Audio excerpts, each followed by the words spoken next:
Okay, friends. So last night I was going to bed, right? And I was talking to the Lord because, part of my night routine.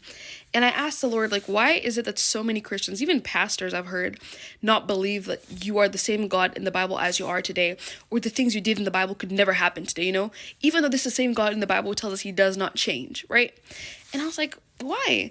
And the one answer that the Lord gave me is that people want to believe in a God that's easy for them to believe and not believe in the God that actually exists.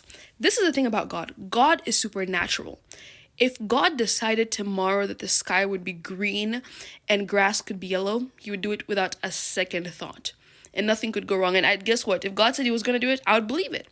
But so many Christians struggle to believe in that supernatural God because that supernatural God is greater than their faith. So instead of actually growing their faith, they prefer to bring God down to their level instead of growing to meet that God where he is. Right? And this is the thing about faith. Faith is a spiritual concept. It's not a real, physically tangible thing, but it will have fruits to it. And that fruit is the manifestations of the gift of the Holy Spirit, the manifestation of things like healing and deliverance and all these different things. But for so many of us, that's such a faraway concept. We'd rather believe in this God who is, a textbook character. Like, he's done this, he saves.